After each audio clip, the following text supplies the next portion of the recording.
Мојот следен соговорник е еден од најпрепознатливите македонски визуелни уметници, илустратори, диџеи, но пред се исклучително добар познавач на македонската културна сцена и затоа ми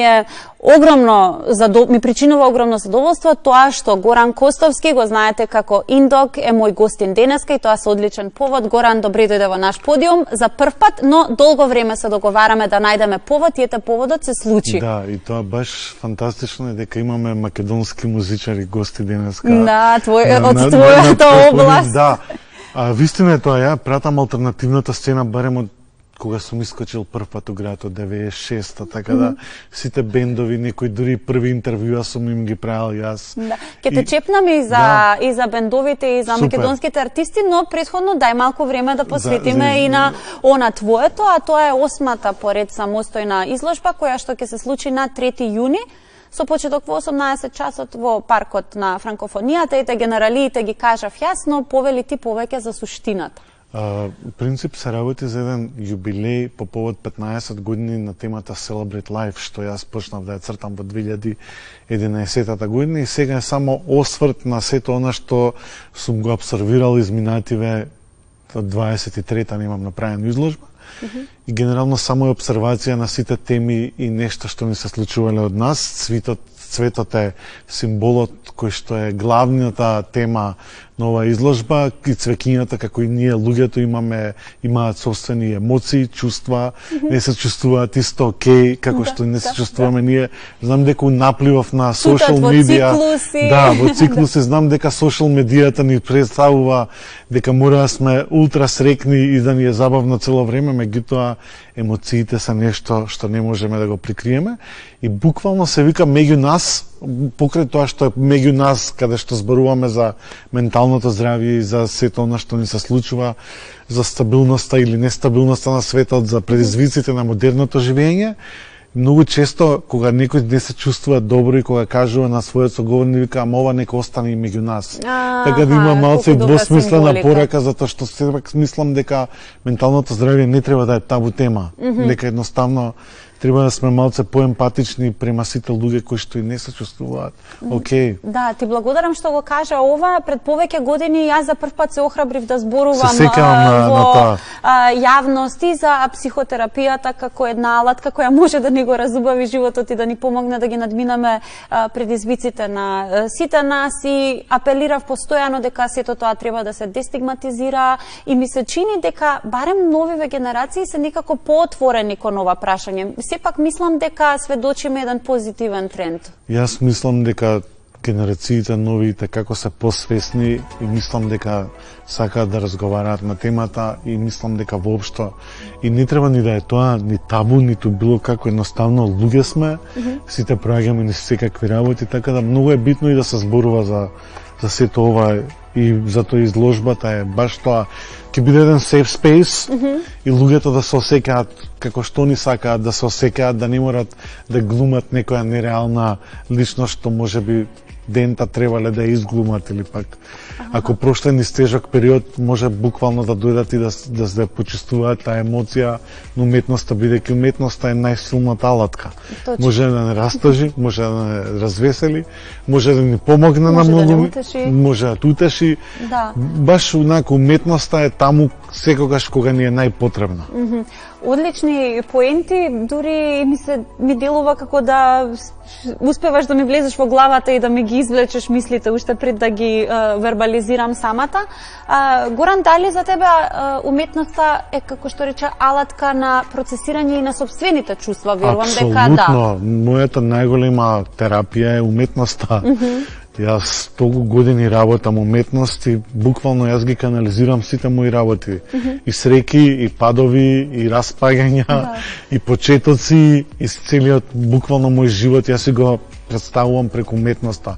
Исто кога ги пуштам музика, дента, како се осеќам, каква е публиката, така ја чувствувам. Целиот свој живот си го посветив на сето тоа. Уствари, уметноста е една голема терапија. Кога ќе ја доживеа само и како ќе ќе ужива или пак можеби ќе размислува. Да, како што веќе реков, ти си одличен познавач на културолошките процеси во земјата. Верувам дека следиш и македонската музичка сцена, истражувајќи ја твојата биографија, професионална биографија, значи јас тука имам нешто испечатено, меѓутоа не чувствувам потреба сега да ги читам податоците. Поентата ми беше дека те доживувам токму како таков, познавач на културолошките процеси во земјата. Како би ја оценил моменталната состојба?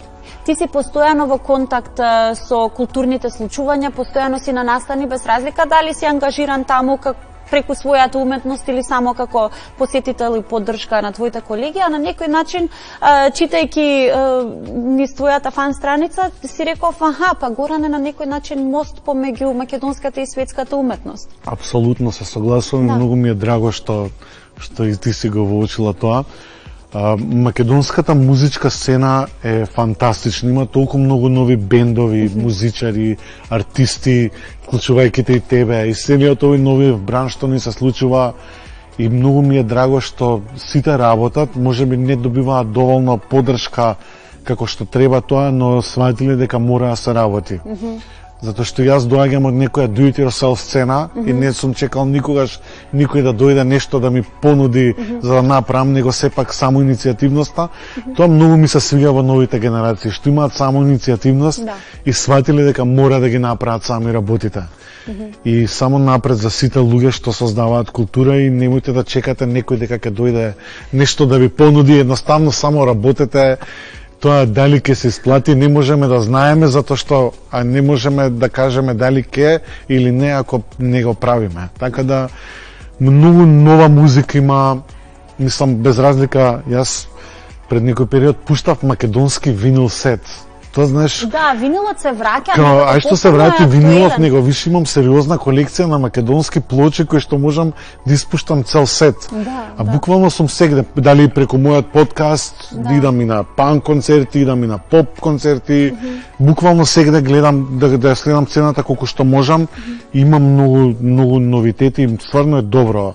Ми се свиѓа повторно ова ново Скопје. Да, јас се радувам, се случува некоја ренесанса. Јас постојано го користам тој термин. Некоја музичка ренесанса се случува и тоа е многу факт. Интересно, многу интересно и многу ми е драго затоа што имаше период кога многу беше штуро. Некоја затишје, Затишје и сега наеднаш експлозија на многу бендови, на нови артисти, па дури поп музиката. Гледам дека зема и друг замав. Сите вајда вешто бегаме од тој шунт што не сакаме да бидеме дел од тој, и тоа ми е посебно драго. Не зборувам за андерграунд или за не знам за како, не го зборувам за сериозен квалитет што го има, и се надевам дека само ќе се продолжи да се работи и дека не мора никој да очекува дека некој нешто ќе му даде или не, само да се работи. Тоа е најбитното. Одлични поенти, Горан, имам чувство дека ќе се дружиме повторно во некоја наредна прилика, посебно на овие теми за кои зборуваме денеска. Мислам дека си повеќе од кадарен да ги најавиш моите следни гости. Да, они се ултра забавни. Мене многу ми се допаѓаат како бенд. Биле и гости исто на еден подкаст, имаме, чак има и фристайл. Ултра забавни и баш ми е драго што стигнаа до трет албум.